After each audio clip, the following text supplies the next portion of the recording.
उत्तराखंड मंत्रिमंडल द्वारा लिए गए इन निर्णयों का सरल भाषा में विस्तृत अर्थ इस प्रकार है।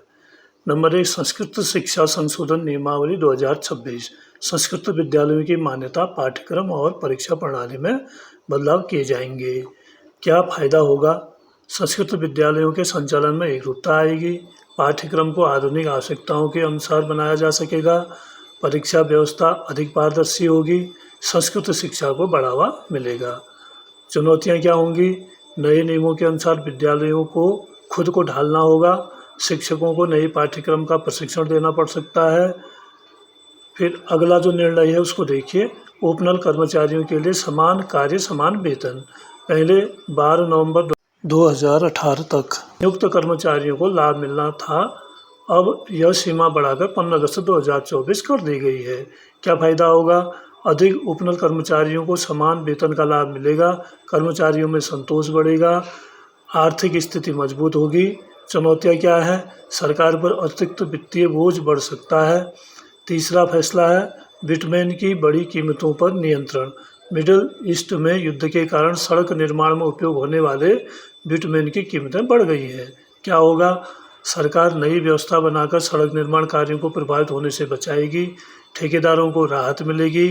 विकास कार्यों की गति बनी रहेगी। चौथा फैसला है उत्तराखंड को पूर्ण साक्षर घोषित करना। राज्य की साक्षरता दर 98% से अधिक होने के कारण उत्तराखंड को पूर्ण साक्षर घोषित किया जाएगा। इसका महत्व, यह राज्य के लिए एक बड़ी उपलब्धि है। शिक्षा के क्षेत्र में उत्तराखंड देश के अग्रणी राज्यों में शामिल होगा। सरकारी योजनाओं का लाभ लोगों तक बेहतर तरीके से पहुंचेगा। ध्यान देने की बात, केवल पढ़ना लिखना जानना पर्याप्त नहीं है, गुणवत्ता शिक्षा भी जरूरी है।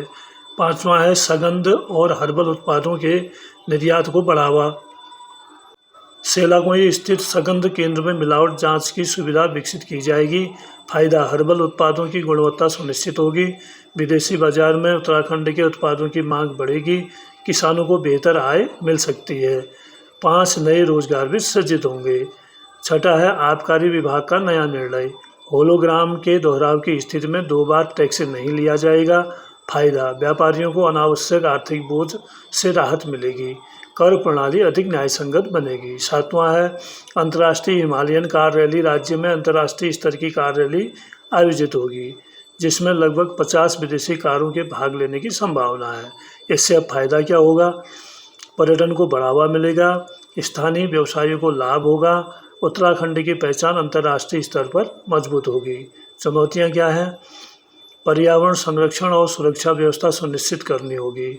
8वां फैसला है उत्तराखंड कारागार नियमावली में संशोधन। जेल प्रशासन से जुड़े नियमों को आधुनिक जरूरतों के अनुसार बदला जाएगा। संभावित लाभ, जेल प्रबंधन बेहतर होगा। कैदियों के पुनर्वास और सुधार कार्यक्रमों को मजबूती मिलेगी। सुरक्षा व्यवस्था मजबूत होगी। 9वां फैसला है कारागार अधीनस्थ सेवा नियमावली को मंजूरी। जेल विभाग के कर्मचारियों की भर्ती, पदोन्नति और सेवा शर्तों के लिए नियमावली लागू होगी। फायदा, भर्ती प्रक्रिया स्पष्ट होगी। कर्मचारियों के अधिकार और जिम्मेदारियां तय होंगी। विभागीय कार्यकुशलता बढ़ेगी। 10वां फैसला है 4 धाम यात्रा में घोड़ा खच्चर मालिकों को राहत। सरकार 5% बीमा दर के तहत सहायता राशि देगी। पशुपालकों का जोखिम कम होगा। 4 धाम यात्रा से जुड़े हजारों परिवारों को लाभ मिलेगा। 11वां है एम्ब्रियो ट्रांसफर तकनीक से दुग्ध उत्पादन बढ़ाना। गोवंश आधारित पायलट परियोजना शुरू की जाएगी। एम्ब्रियो ट्रांसफर क्या है, आइए इसको भी समझते हैं। उच्च गुणवत्ता वाली गाय के भ्रूण को दूसरी गाय में प्रत्यारोपित किया जाता है, जिससे बेहतर नस्ल के बछड़े पैदा होते हैं। फायदा, दूध उत्पादन बढ़ेगा। बेहतर नस्ल की गायें तैयार होंगी। किसानों की आय में वृद्धि होगी। 12वां राज्य आंदोलनकारियों को भर्ती में राहत। जिन राज्य आंदोलनकारियों या उनके आश्रितों के प्रमाण पत्र समय पर नहीं बन पाए, उन्हें दस्तावेज सत्यापन में एक बार अवसर दिया जाएगा। फायदा, पात्र अभ्यर्थी केवल प्रमाण पत्र में देरी के कारण अवसर से वंचित नहीं होंगे। भर्ती प्रक्रिया अधिक मानवीय बनेगी।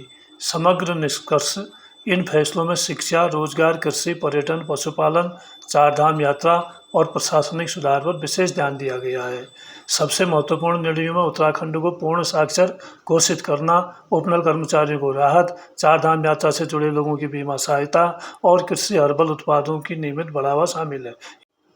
यदि ये निर्णय प्रभावी ढंग से लागू होते हैं तो राज्य के आर्थिक और सामाजिक विकास को नई गति मिल सकती है। दोस्तों, ये थे कल के कैबिनेट के फैसले और उसका विश्लेषण। धन्यवाद।